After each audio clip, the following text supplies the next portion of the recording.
Welcome Classic Rock fans to a video which is concerned with all things Fab 4, more specifically the new mix of the Beatles Revolver album, and more importantly how it differs from the last version I purchased. It's become quite an event, hasn't it, this milking of the cash cow that's the Beatles, getting us poor saps, myself included, to part with sell another kidney so we can acquire the next Beatles monolith to stick on our shelves. However, when you undertake to meddle or tamper with these classic albums, it's a bit of a minefield, isn't it? Because there's always a fine line between excavation and sheer vandalism.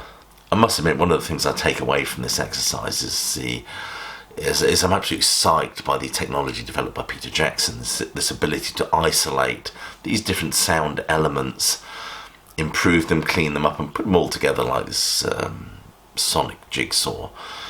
More interestingly, I'm sort of thinking, how could this be applied to thousands and thousands of great audience recordings by all these bands we love? I wait with bated breath and open wallet, of course, for those.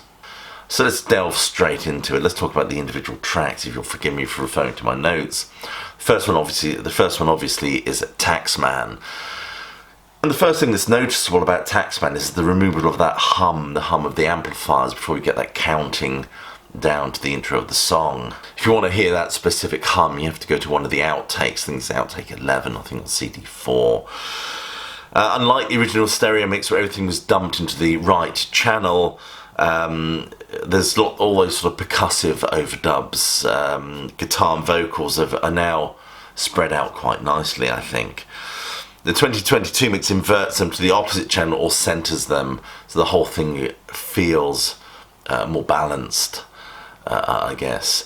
It's a bit of a shock really listening to this track after you're so used to hearing the original stereo mix. It certainly feels more immersive rather than quite jarring and separated out.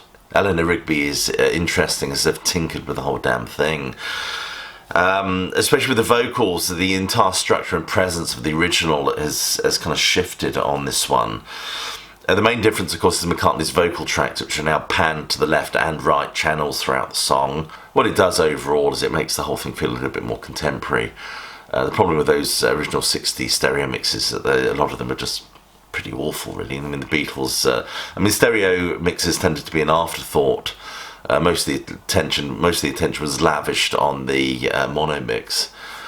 So that's why I think some of these stereo mixes are a bit lump and a bit clumsy. I'm Only Sleeping, I think, boasts the most improvement, I think. It's the whole thing achieves a better balance. The yawning and bass sound are now fully prominent in this.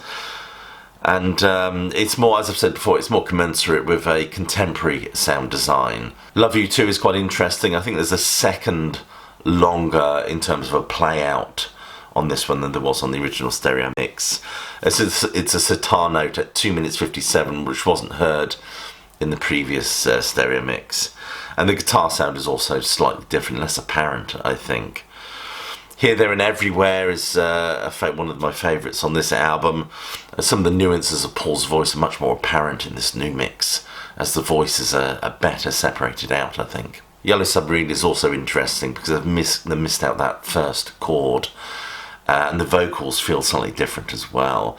It sounds very similar to the original mono mix in some respects. She Said feels very different, as the two lead guitars are much more prominent in this mix. In fact, you can hear them a lot better. And Ringo's drums, of course, seem to have been brought to the fore a little bit more. This is also a second shorter than the original stereo mix, as this mix fades out on the word like, whereas the original stereo mix would fade out on the word dead. In other words, I know what it's like to be dead. Good Day Sunshine's interesting, this mix is anyway, because there was a mistake made when Ringo's drums were muted at about 1 minute 58, I think. That was drowned out in the original mix by the sound of the hi-hat, but you can now clearly hear it in this new mix.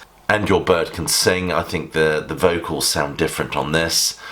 Quite more powerful, I would say, as well. For No One, this is where Peter Jackson's technology really shines on this one. This was one of those badly panned stereo mixes, I think, from the original album. The piano and harpsichord on this are much more prominent. They're separated out and balanced much better in this mix. The original 1966 mix concentrates it all to the right channel. This just sounds miles better. Dr. Robert, I have to say, I don't hear, apart from a bit more sonic clarity, I don't hear a lot of differences between this and the original mix, to be honest with you. I want to tell you the guitar note is more prominent, I think, during the fade-in, and there's some hiss that's been removed on this one. Very noticeable, I think, on the original mix, especially if you'd listen to it on some really good quality headphones.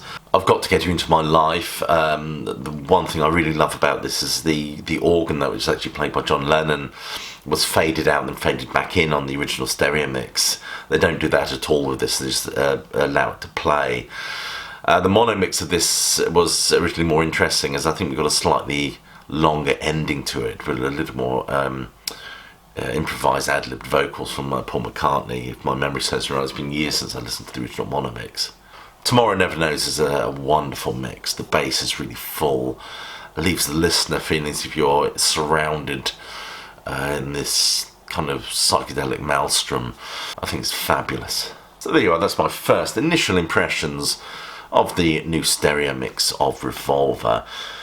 I really like it, I'll be honest with you. I actually prefer it to the original stereo mix, and it's something I'm going to listen to and pay a lot more attention to.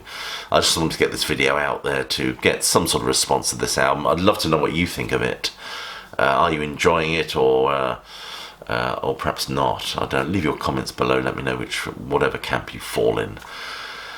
Anyway, I'd like to thank you for watching. If you've watched to this point without switching off, thank you for doing that. I apologise for this dreadful cold that I have, and hope that you are staying well, healthy, and more importantly, of course, that you keep listening.